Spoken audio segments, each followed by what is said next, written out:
So good afternoon, everyone. Good morning, good evening, depending on where you are. We are very pleased to have you here today with us to host this webinar, which is the launch of a paper that we've recently published, a collaborative paper between the Modern Energy Cooking Services Program and the World Food Program. My name is Ivana Bisaga. I'll be your host today. I'm a research associate on the MECS program, and I've been one of the team members leading on this piece of research and this publication that we want to launch today. So just a quick sort of note on housekeeping. We would like to have you all on mute when you're not speaking. You can write questions in the chat. We will have a dedicated Q&A session after the presentations from our lineup of speakers today. So please hold off. If you'd like to speak, then raise your hand. Otherwise, feel free to drop your questions in the chat. If you could keep the questions short, particularly when you speak, we have only 1 hour today and would like to keep it to time. And the link to the paper will be posted in the chat for those of you who might have not seen it yet. Hopefully, many of you have already taken a look. So without further ado, I will hand it over to Rafa Blanca from the World Food Program. Thank you, Ivona. Hi, everyone, ladies and gentlemen. Thank you for taking the time to participate in this webinar, and thank you for your interest and commitment toward the clean and modern energy for cooking. This is not a new topic. Stoves projects have been around for the past 40 or more years, and I'm not exaggerating. As you can see in this slide, on the left-hand side, this is the cover of Boiling Point, a great journal by Practical Action that continued until 2012, starting from about 1982. And on the right-hand side, you can see from the content of issue number 2, some design of stove models that you might recognize. The Jiko, the metal cover for the Jiko, the Chula, and the one on the right-hand side, the space shuttle looking one, is actually a mini gasifier, I do believe. I read from the text for your amusement. Finally, another innovative metal stove has been designed in Kenya by Maxwell Kinya-Nui. Forgive me.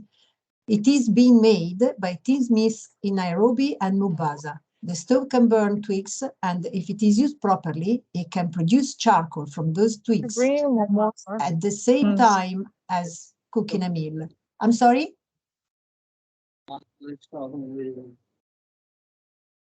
Are there any problems with the audio or?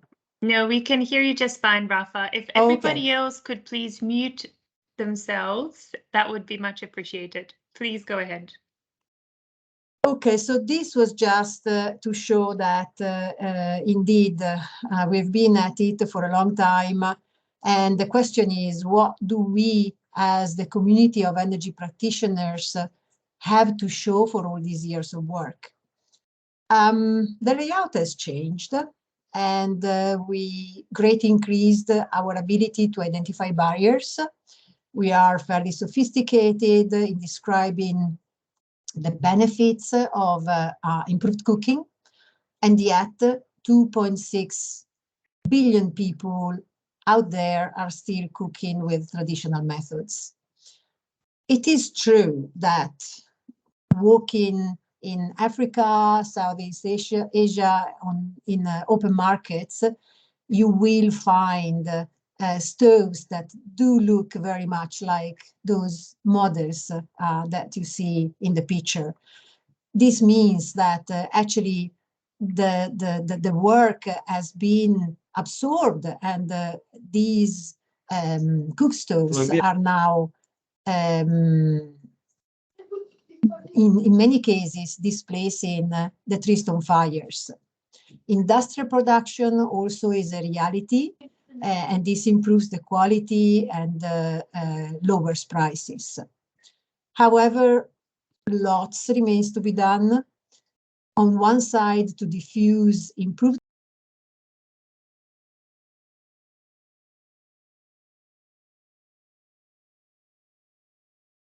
Rafa, you're muted. Rafa, I believe we just lost you.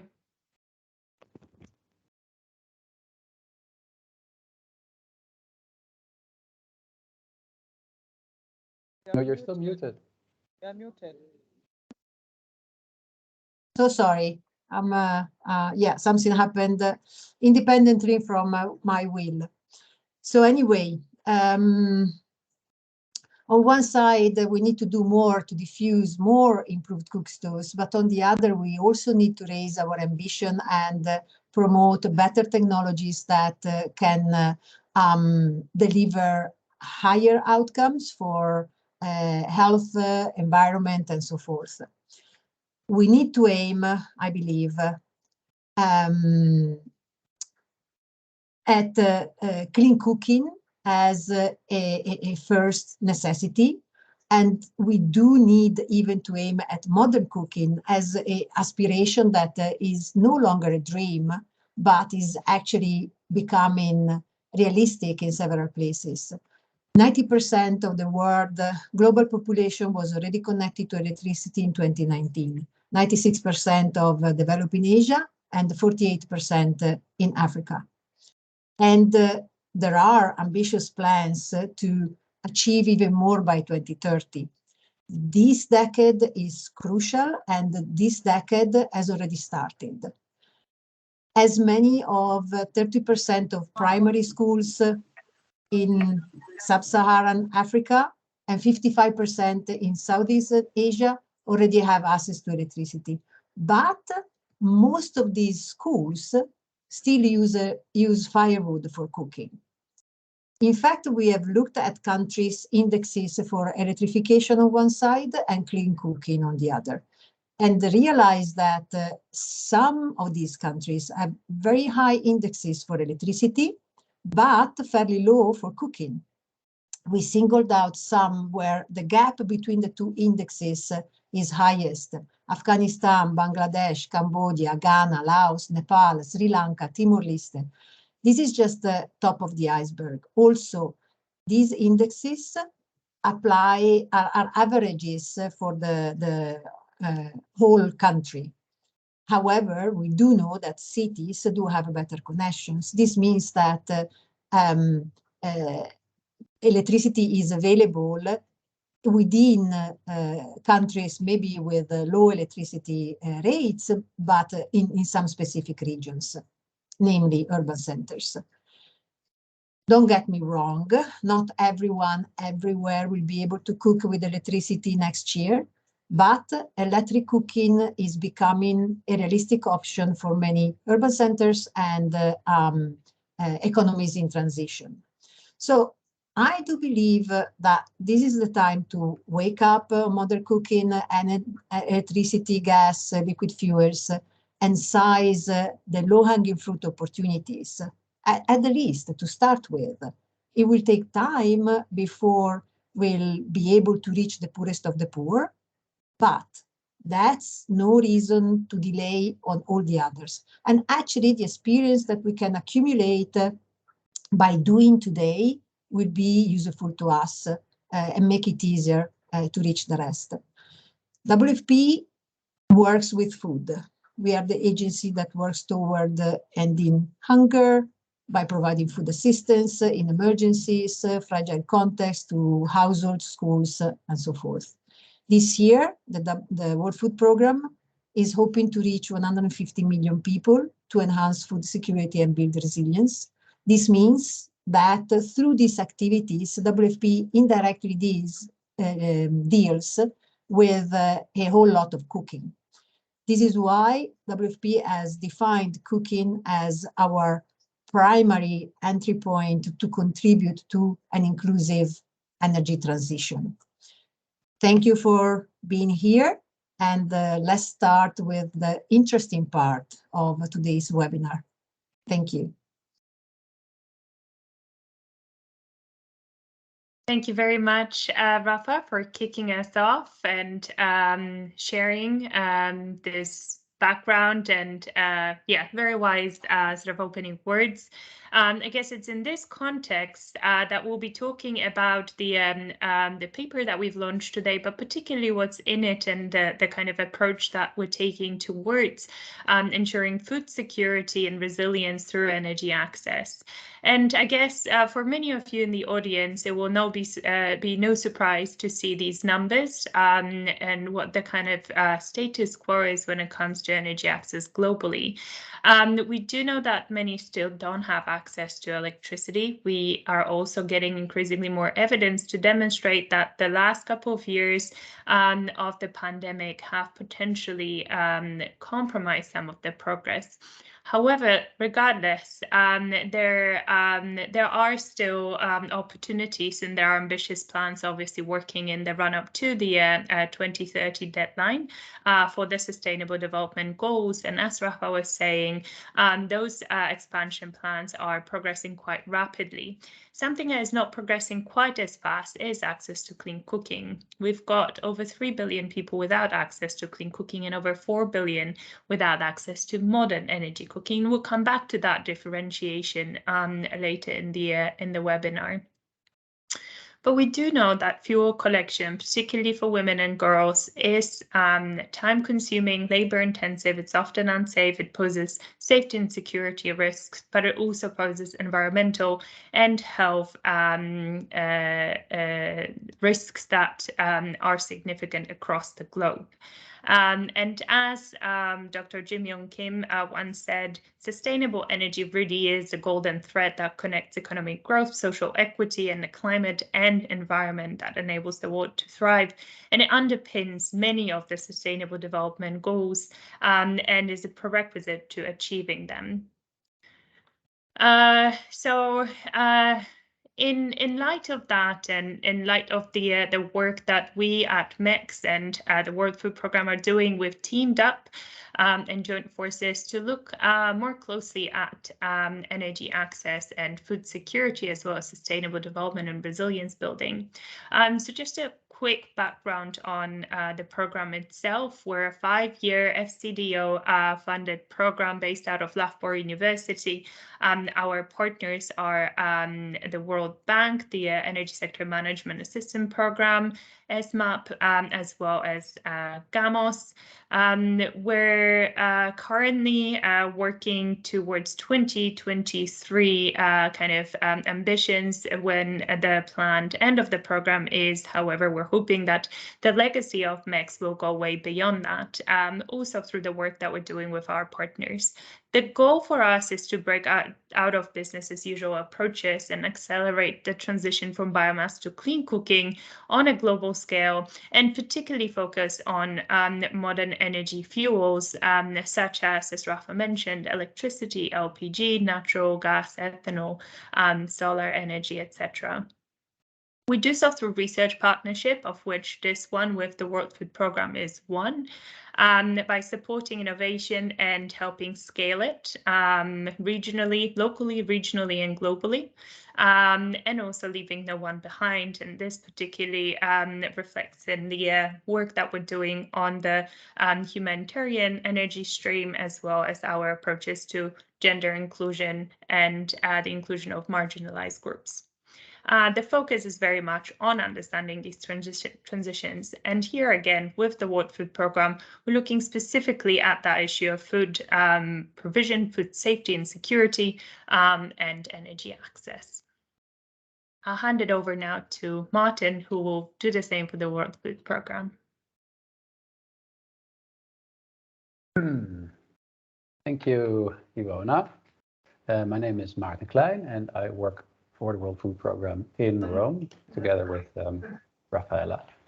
Most of you probably know WFP already, but we are the world's largest humanitarian organization, saving lives in emergencies and using food assistance to change lives by building a pathway to peace, stability, and prosperity for people recovering from conflict, disasters, and the impact of climate change.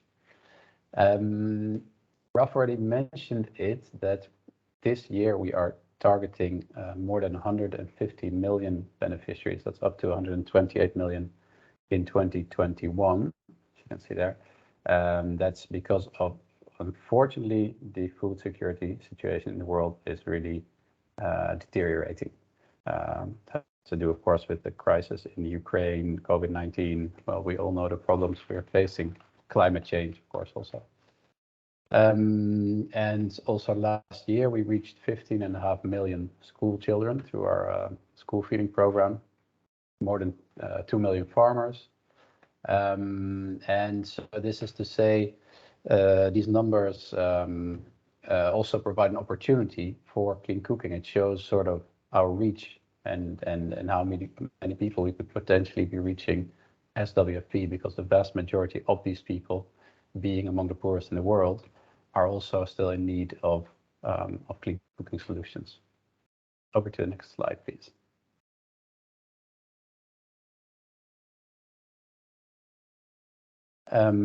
Because so it's not that we're just starting this. Actually, we've been working on clean cooking for quite a long time. Rafa mentioned 1982. Well, we have data at least from the last 20 years. Probably we were also active before that.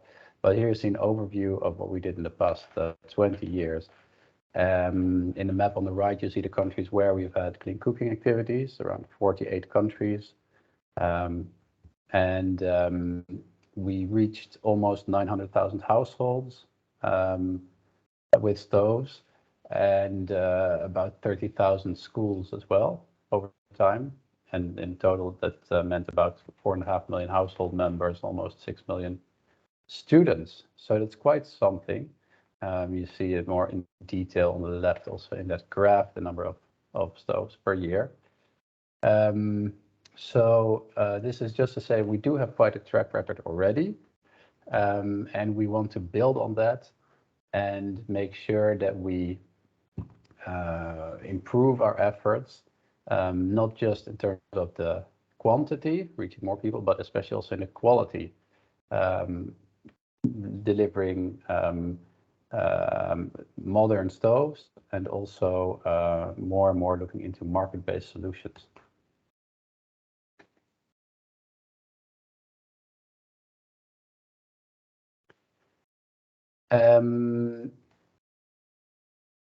Yeah, should I continue here? I think so, yeah. So why is energy access in WFP's mandate? Because I would like to say we are the World Food Program, not the World Energy Program. But of course, there's a strong correlation between energy and food. It's critical in delivering on the goal of achieving zero hunger through food assistance in emergencies. Energy for cooking is also key to improving nutrition and building community resilience. And it's a driver for socioeconomic transformation that underpins the achievement of most SDGs. And as most of us know, energy excess has an impact on health. It's the smoke that you inhale. It leads to better educational outcomes when it's especially focused on clean cooking in schools. It can lead to economic growth, both because people save on fuel, but also because there's an interesting market in the production of stoves and fuels. A strong gender aspect, but usually it's women and girls involved with cooking. And also in peace building. Oftentimes we see conflicts, especially around refugee camps, where there's conflicts between the refugees and the host communities about access to firewood for cooking. Thank you, Martin. I'll take over from here, and building on what Martin was just saying, there are different contexts in which we do have to consider energy access and different levels at which we should be looking. And here we're sort of dividing that into the household level, institutional level, commercial businesses, so anywhere where cooking takes place to drive businesses, be it restaurants or other establishments. And while we don't necessarily want to single out displacement settings about which Martin was just talking, we do want to stress that there are sort of particular challenges and a very particular set of constraints that exist in displacement settings, such as refugee camps or refugee settlements, where which have to be considered, and energy access and energy services might be particularly challenging to provide in those settings, not least because of access, but also because of the often limited capacity to pay for those by the displaced themselves, who have various levels of access to economic opportunities. And frequently there are also regulatory sort of challenges in who can provide services and in what form. So we do want to stress that looking at energy access should be done in a way that's holistic, addressing simply, for example, access to clean cooking at household level will not get us to the goal of universal access, nor will it address the challenges associated with climate change. But also it's about inclusion, and we should therefore really be thinking about all the various contexts and places and locations where these services are needed. And we talk about that in the paper. So this is largely stemming from the content, just a summary to set the scene before we then see it all sort of play out in a number of case studies we'll be discussing. The way we've classified cooking systems in our publication is in a somewhat traditional way that the World Health Organization has put forward. So polluting or traditional fuels, we're talking about three-stone fires, largely firewood or other biomass that can be collected. Improved, some of the examples were actually demonstrated by Rafa right at the start during her opening remarks. You could see the Gico stoves and the kind of improved combustion stoves as well. Clean fuels, these will typically be pellets, briquettes, and other sort of processed biomass that cooks more cleanly and emits less pollutants. And then finally, modern energy for cooking, which includes LPG, so cooking gas, electricity, natural gas, ethanol or bioethanol, as well as solar energy and biogas. We've also sort of put forward the SMAP classification of energy systems according to the multi-tier framework. And here we've got 5 tiers of energy systems, and this goes both for access to electricity as well as access to cooking. And the different factors that kind of drive the tier, given tier of those energy systems. And of course, when we talk about modern energy for cooking, we're looking at sort of highest tiers, whereas when we're talking about polluting or traditional fuels, typically they'll fall somewhere in between tier 0 and tier 1, depending on what specific cook stove we're talking about. We also touch on energy delivery models because having the solution, so the stove itself doesn't necessarily mean that people can cook with cleaner fuels on better cook stoves. The way that we deliver them also matters, and of course it's dictated by the context where these services are provided, what enablers exist or what barriers exist. Frequently, particularly in displacement settings, but also in many other sort of contexts where there is very little access to clean cooking, we've seen donor-led models. So this will predominantly be free distribution of cook stoves, and mainly those who rely on fuel that can be self-collected. Market-based approaches and market-based models have recently sort of taken flight as and have been sort of growing in popularity.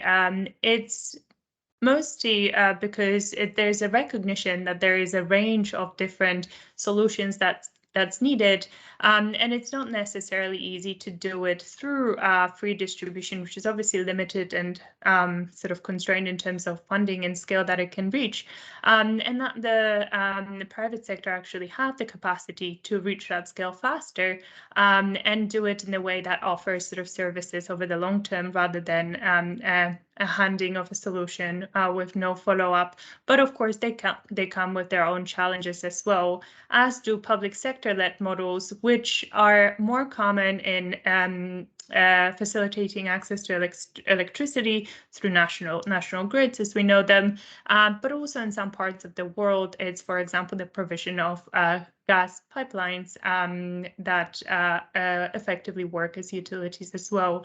But here, again, especially in displacement settings, there's a limited opportunity for those services to be provided that way because of the constraints and access of public services in those spaces.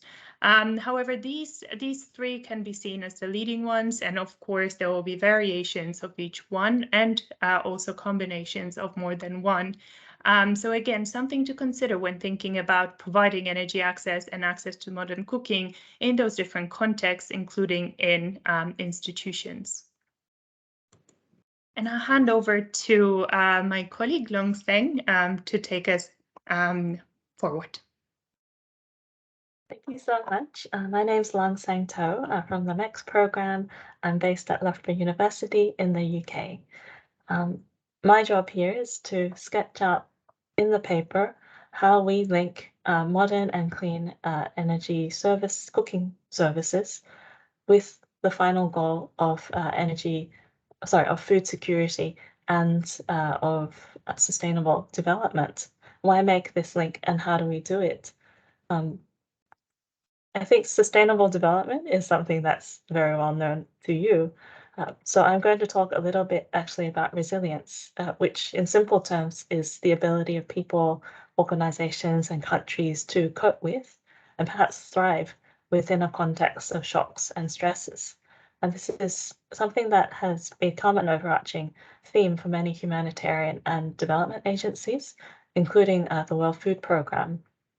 It is because climate change will have a really deep impact on agriculture and food security. And in fact, 80% of the world's food insecure live in countries which are prone to natural shocks and where land and ecosystems are degrading. So the World Food Programme, as we've heard, has developed programming to strengthen resilience for food security and nutrition.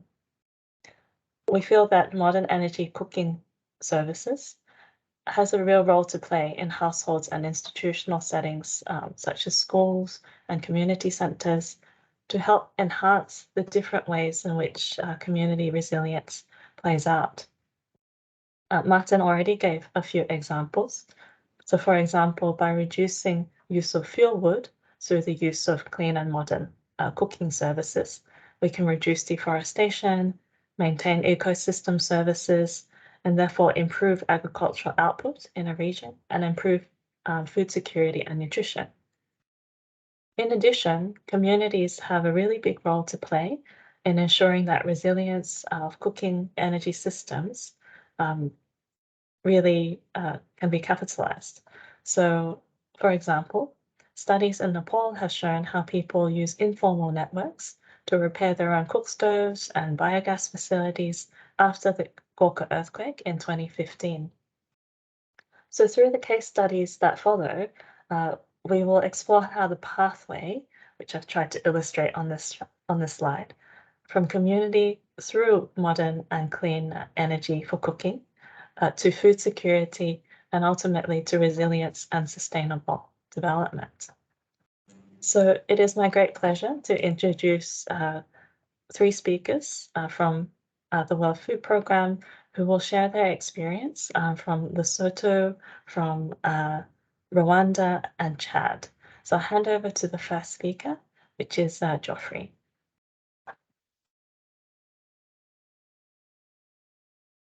Thank you, Long Seng, for the introduction.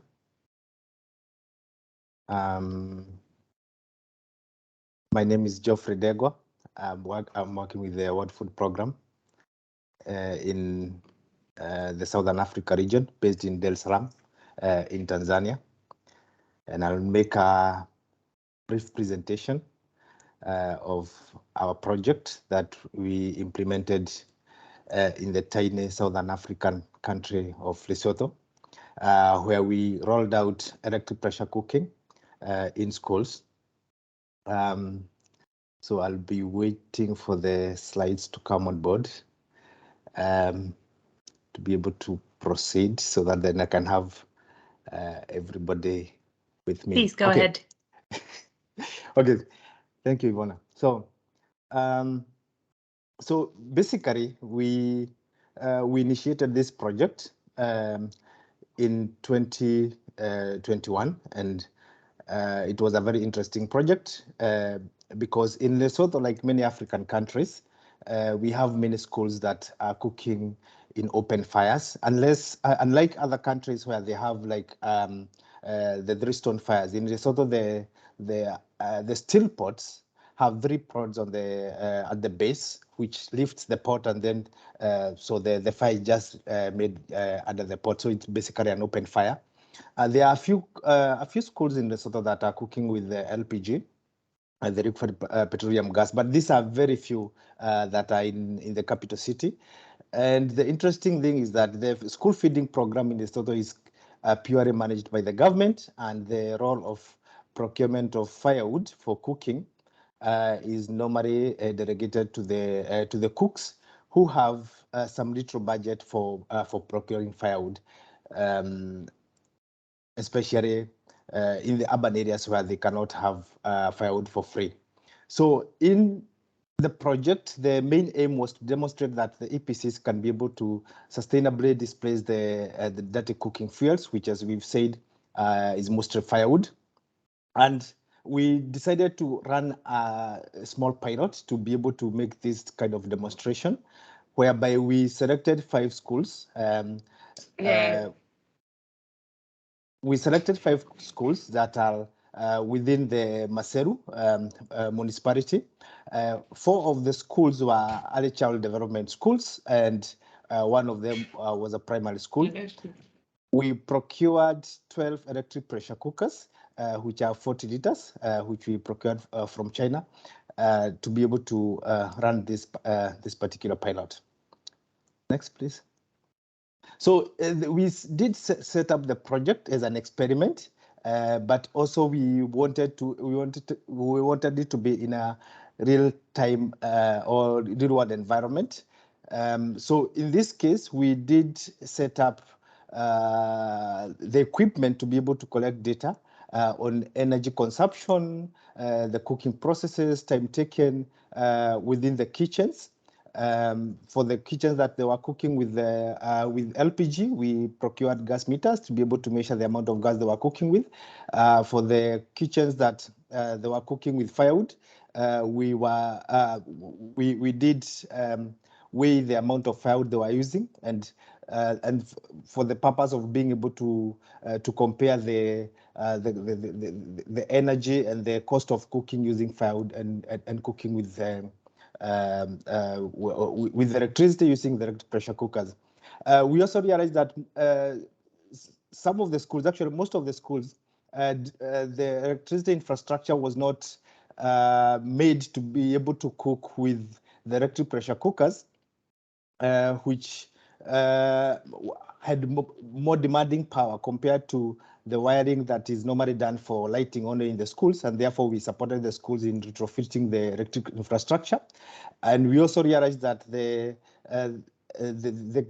kitchens that had tables, the tables were the ordinary tables, because the electric pressure cooker is a bit high.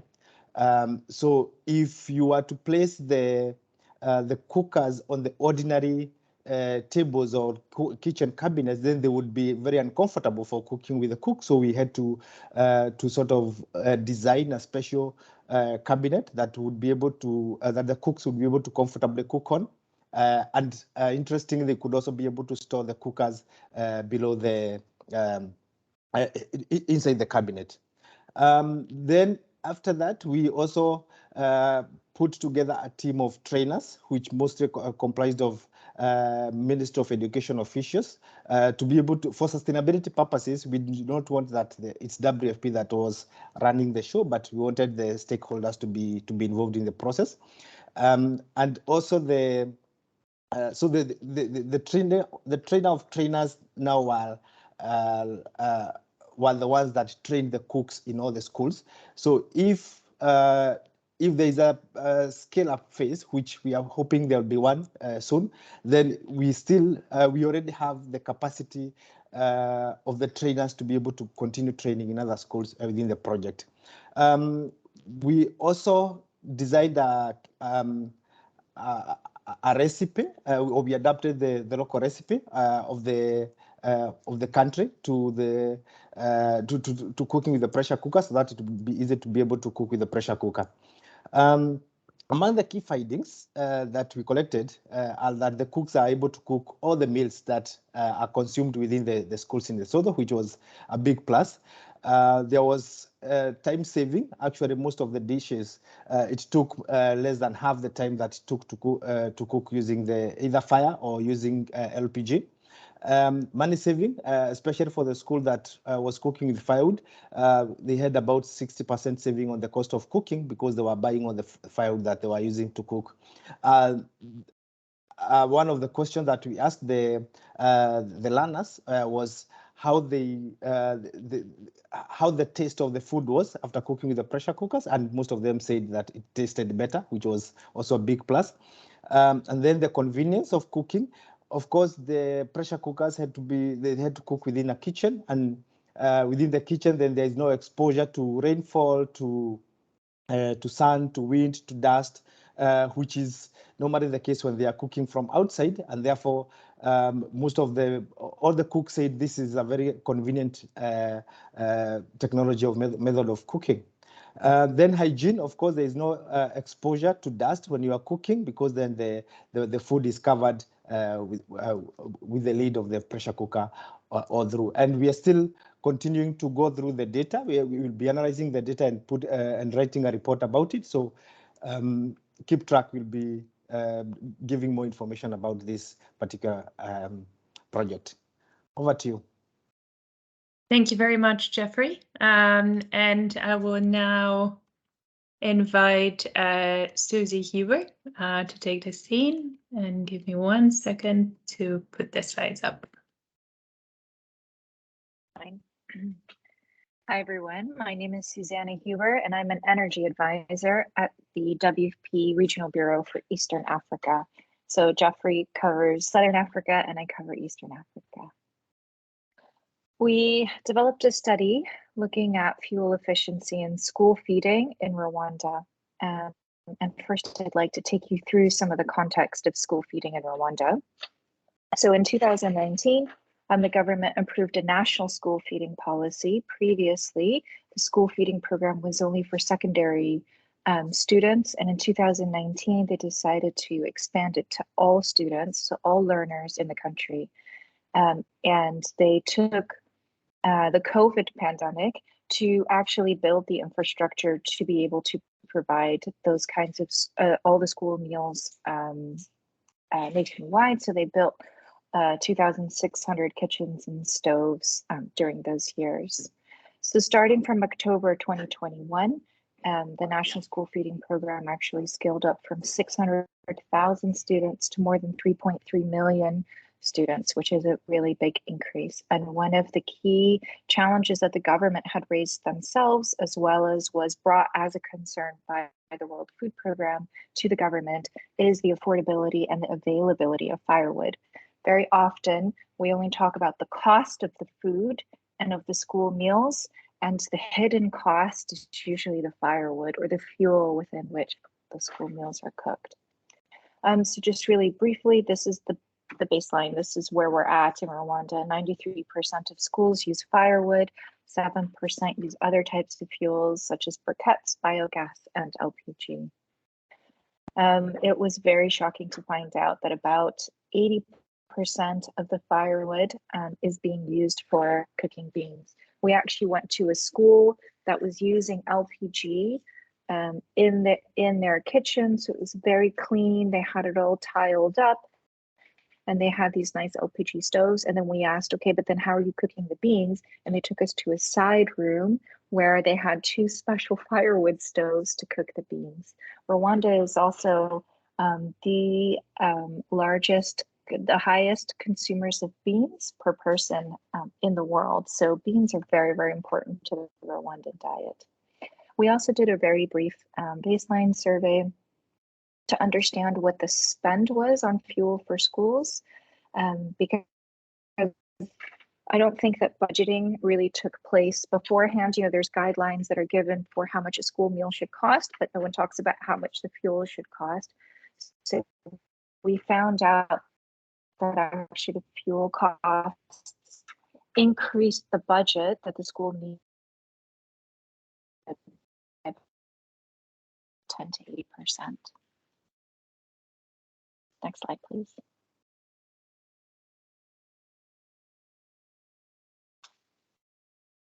Oh, Ivona, are you frozen? Have I frozen? I'm still here. Can you hear me? Sorry, guys. The slides are frozen. Now I can't remember how to. Let me just quickly look it up. It's on to research questions. I'm not sure whether you can see them now. Questions that we wanted to really look into. How do we make the schools in the program more efficient, but also more economical? Obviously, financing is often one of the biggest issues around school feeding programs. So what we really wanted to study was what the impact is of introducing alternative fuels and adjustments to cooking behaviors as well. We looked at firewood and food storage, but particularly the firewood storage turned out to be very important. We also developed a menu, so that was part of the.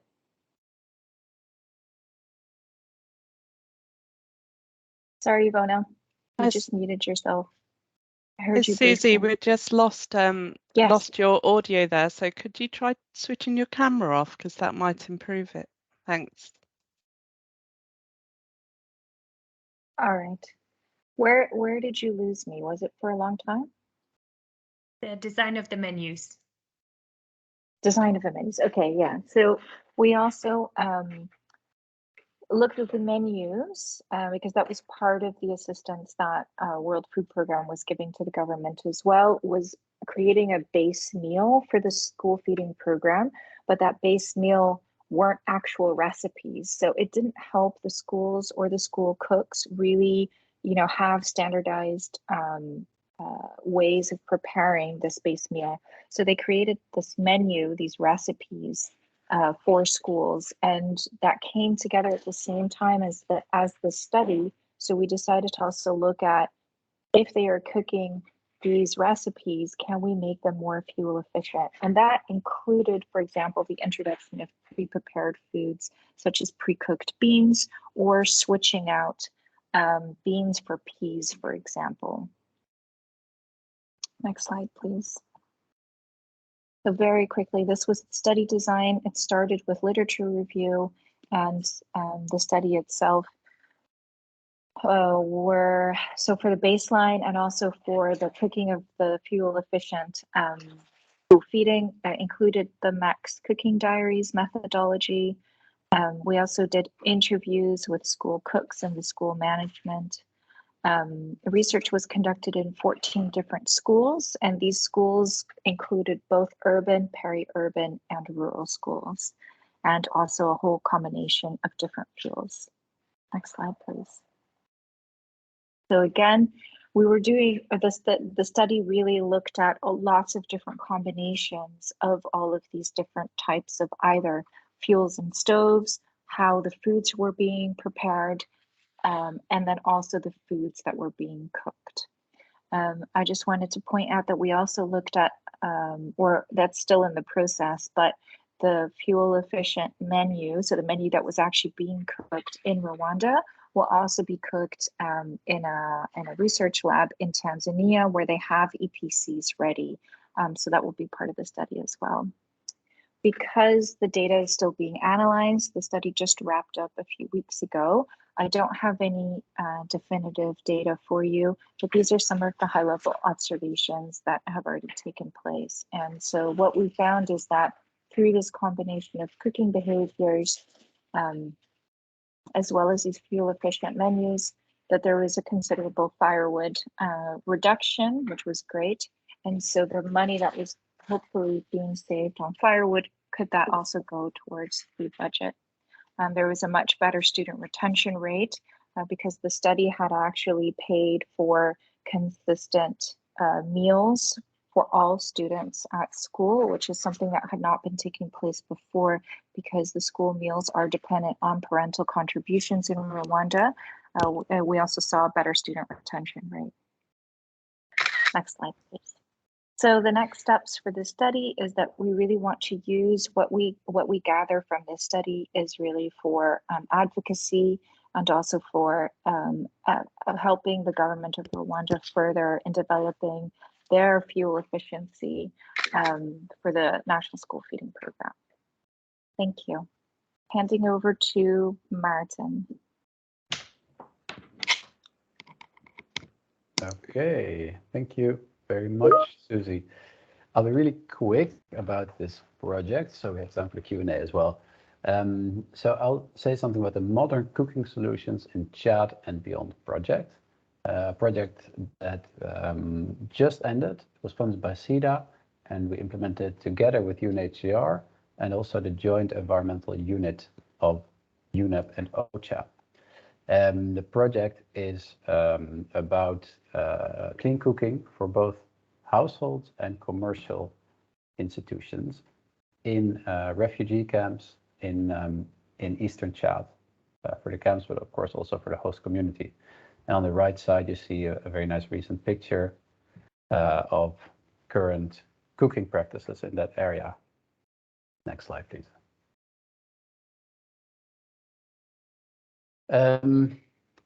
We also did an assessment of the situation on the ground, and you're probably not surprised to see that 98% use firewood for cooking in this area. And this is an area, you should imagine, we're talking about really the edge of the Sahara with very little tree cover remaining. So that is an issue.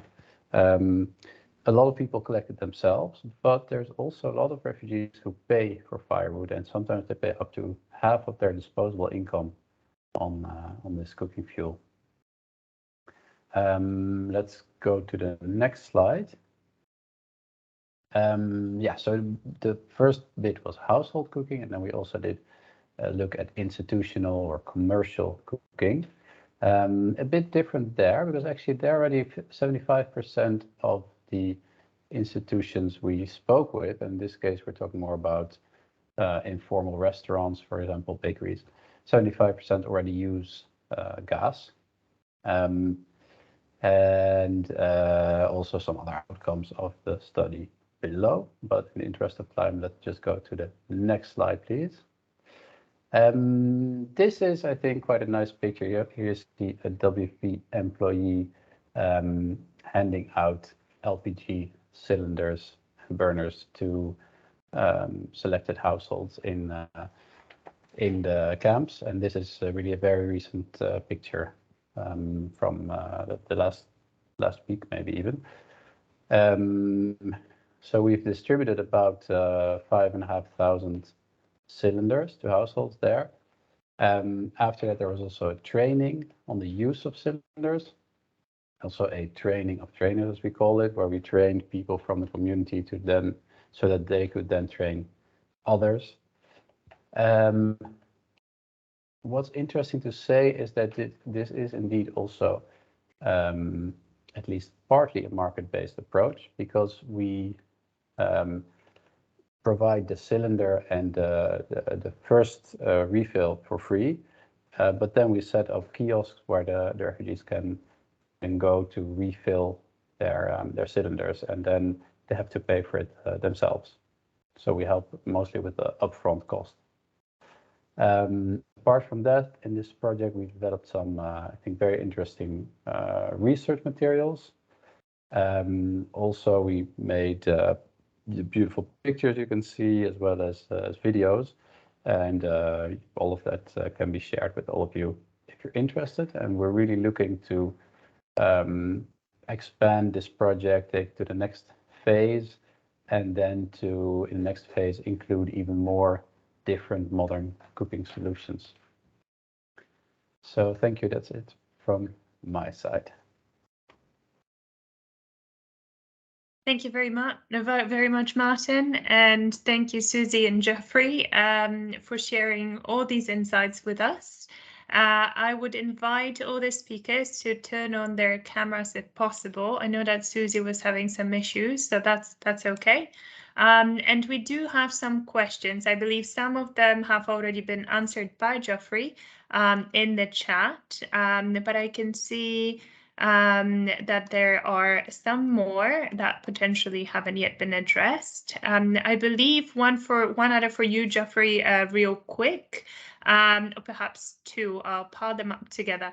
How did you deal with power outages, if there were any? And also, who would be paying for the upfront cost of electric pressure cookers, electricity, and ongoing maintenance? Should this be scaled up to other schools in Lesotho?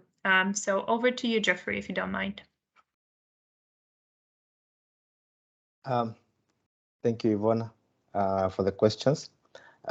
First of all, I think I answered the question on the power outages, and Lesotho is a small country, which is quite interesting because for the period that we undertook the pilot, we did not have a single power outage, so we did not face this as a challenge. But knowing the countries from which we come from, that this might be a challenge, or even many of the schools, even within Lesotho, that are off-grid, if we are to introduce this kind of technology, then we would need either a power backup or maybe a standalone power system to be able to cook with. So that notwithstanding that we didn't have any power outage in Lesotho does not negate the need for having a power backup or looking for alternative electricity supply systems for schools that are off-grid. On the issue of scaling up and who would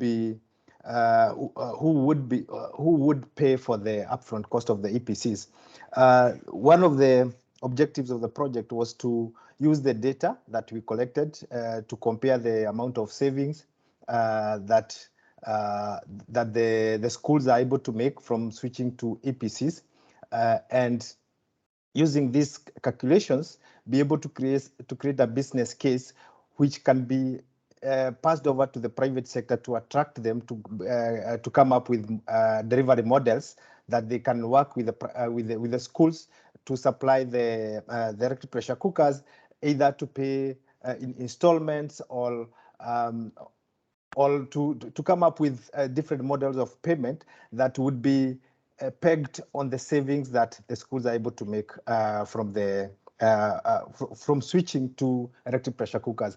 As I said, this is a pilot, and we're still analyzing the data, and therefore I think these are the next milestones that we'll be taking once the data is analyzed. Thank you. Great, thank you, Geoffrey. I believe that holds true for all three of you. There will be more coming from Martin, from yourself, and from Susie on all the respective pilots and studies. So we'll be watching out closely for those. I guess quickly, and again, a combination of two questions. Have there been any other collaborations with other UN agencies or other partners on the pilots and the studies that you've been conducting, since, as we know, it all links together energy, health, environment, and so on? So one, and the other one on the level of funding in your respective regions. So perhaps if I could very quickly ask each one of you, Susie, Martin, and Geoffrey, to address this, and Rafa, please do feel free to come in as well. That would be great. So maybe Martin and Rafa, and then over to Geoffrey and Susie. Yeah, if I go first about the collaboration.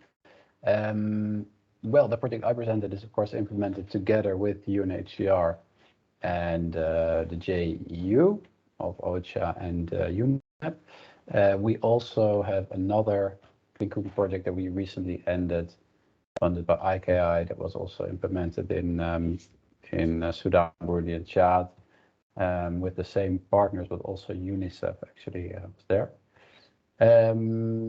We are always in touch with them, especially, for example, through also the GPA. So collaboration is definitely there, especially at HQ level. I have to say that sometimes the reality in the field is more complex, of making these huge agencies with their own ways of working, making them really effectively work together in a refugee context isn't always as easy as it looks like on paper. About the funding, I can say that definitely, the biggest chunk of the clean cooking problem is in sub-Saharan Africa. South and Southeast Asia is there too, but more and more I think it's sub-Saharan Africa. Somehow there always tends to be a lot of funding for East Africa, I think. With Kenya, Uganda, Tanzania being very popular among donors. Rwanda was mentioned. But we see currently also huge needs in the Sahel, especially, and I spoke about Chad. Massive challenges there in terms of clean cooking. So more funding is coming available, but I would say that even much more is needed there, because the way I see it, the clean cooking sector is less developed in the Sahel, much less actually, than in East Africa, for example. Maybe just to add on collaborations, and specifically to the question that we are talking to UNDP. I'm very excited to find a way to explore how we can work together. We also work with or talk to the World Bank in different countries, and we have a very good collaboration with ESMAP, upcoming some joint study there too. So keep tuned, and we are definitely very open to any other collaboration. The task at hand is big enough to require all of our efforts. So just reach out. Thank you both. I think in the interest of time, since we're on the hour, I will have to bring this to a close. So apologies, Jeffrey and Susie. What we can do is collect any questions that have not been addressed and reach out with some follow-up information to make sure that all your questions have been addressed. Thank you so much, everybody, once again for being here. Thank you to our speakers. A virtual round of applause to you. And as Rafa said, please do reach out. We're very much all involved in this sector, working on this actively and looking for more collaborations, certainly more funding needed. So spread the word, share the resource, share our publication widely, and do reach out with questions and offers for further collaboration. Thank you once again, everybody, and hopefully see many of you soon. Bye.